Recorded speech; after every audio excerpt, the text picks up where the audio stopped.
Estimada comunidad de profesionales afines al sector renovable, español, ibérico y europeo. En esta oportunidad expongo este nuevo video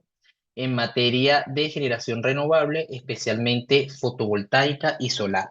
para dar respuesta a una de las grandes consultas que tienden a realizar muchos técnicos, muchos clientes, promotores, ingenierías, etcétera, respecto a cuál es la cantidad de inversores adecuada para garantizar cumplimiento de la norma técnica de supervisión respecto a los EMPE, módulos de parque eléctrico,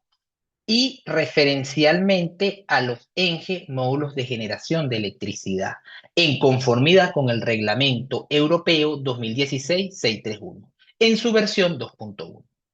Fíjense que este reglamento nos establece dos condiciones que debemos garantizar en cumplimiento. La primera es referente a cuando tengamos plantas de generación fotovoltaica o parques de generación eólicos, especialmente del tipo de conexión caso A, refiérase a aquellos que tienen su punto de conexión con la red, el punto donde se va a verificar frontera de potencia de despacho, tanto activa, reactiva, es aquellos que compartan propio transformador y línea de evacuación con la instalación en el lado de alta tensión coexistente con el punto de conexión de red de forma dedicada. Esos definimos caso A, y en este caso A, fíjense que se precisa una capacidad máxima de consumo y de inyección de potencia reactiva en 0,3 en por unidad, es decir, un 30% de la potencia inyectada por el EMPE, por el módulo de parque eléctrico asociado a los MG, módulos de generación de electricidad, en función a cuánta potencia activa estén operando.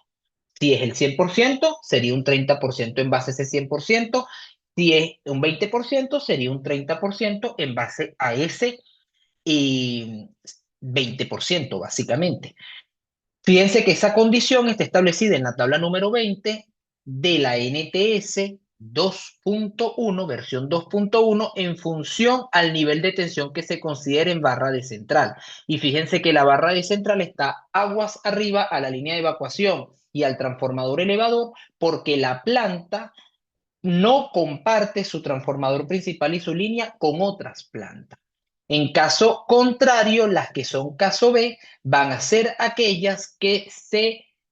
reciban en centros de seccionamiento o en barras comunes y compartan transformador elevador y línea de evacuación. Aquellas plantas van a tener su barra de central, su punto donde va a verificar medición frontera con la red en el nivel de tensión de evacuación de los power station, de los transformadores propios de cada EMPE, y fíjense que a ellas en particular se les precisa una condición máxima de inyección de 0,4 en por unidad, un 40% de la potencia activa operativa,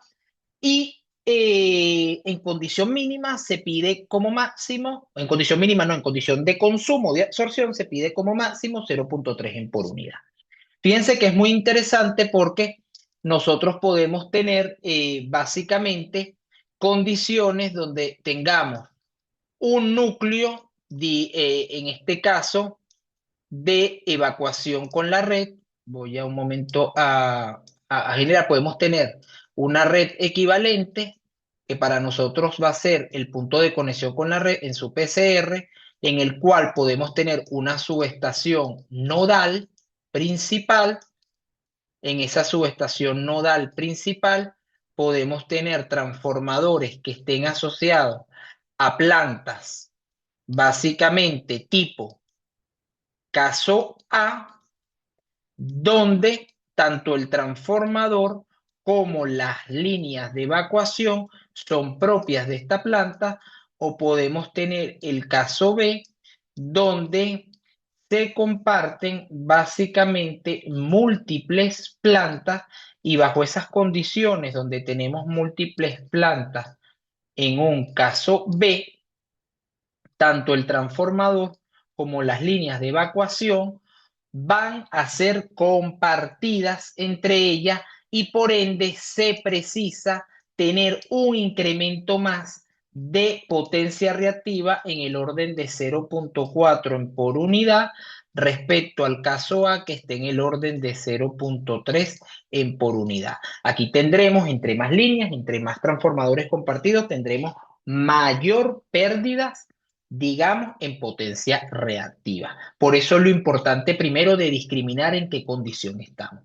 Lo segundo es garantizar que esa condición verifique el análisis operativo entre máximas pérdidas por efecto Joule, que típicamente lo podemos tener en un 5% o lo podemos tener en un 3% o en un 2%, dependiendo la condición de diseño. Es muy usual tenerlo entre 5 y 3% para garantizar la mayor capacidad de potencia activa despachada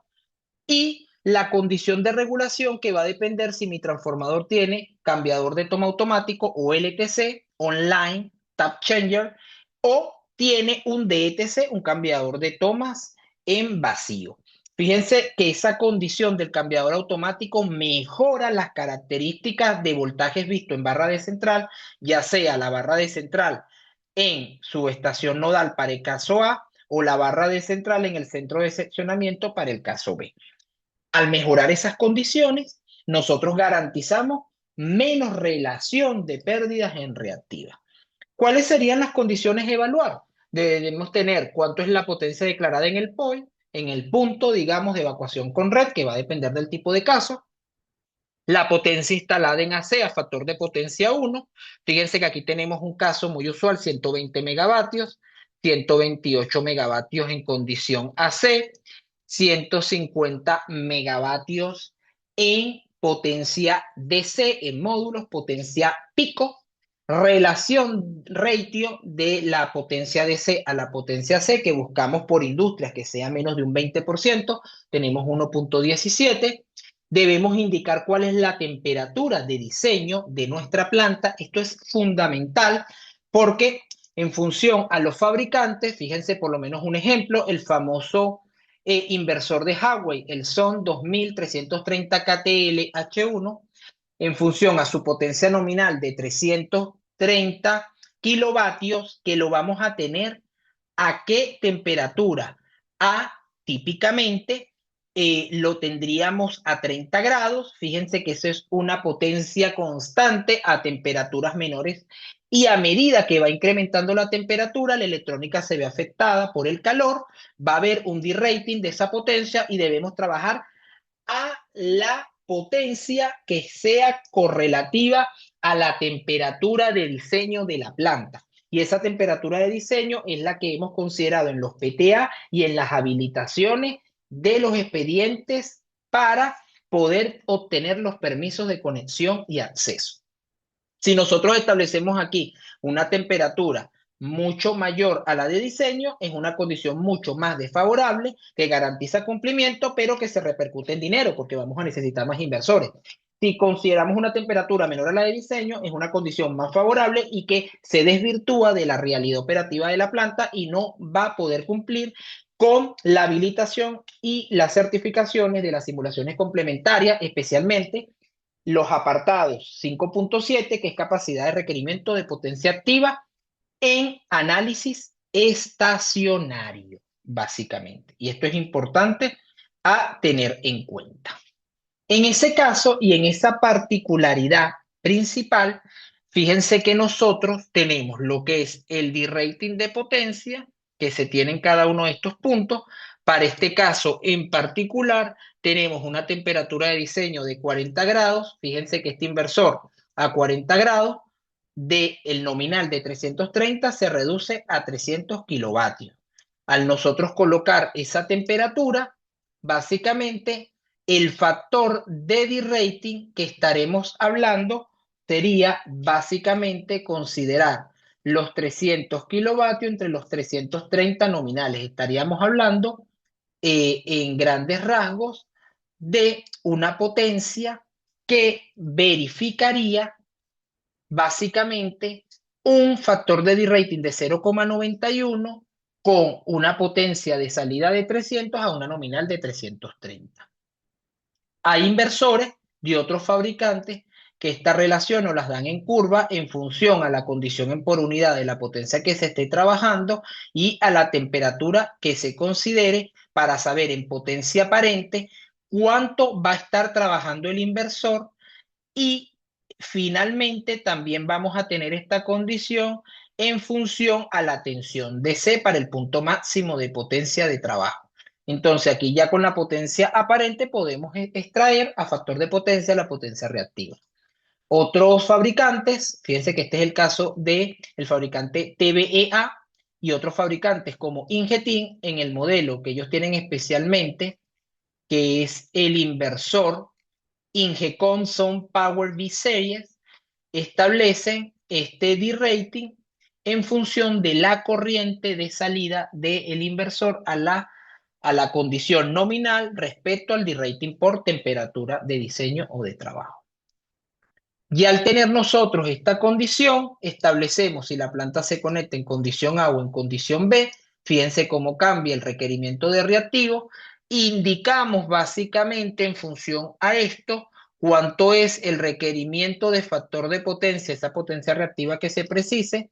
Fíjense cómo va variando de 0,96 a 0,93 y le establecemos si la planta tiene cambiador de toma. Fíjense que para un caso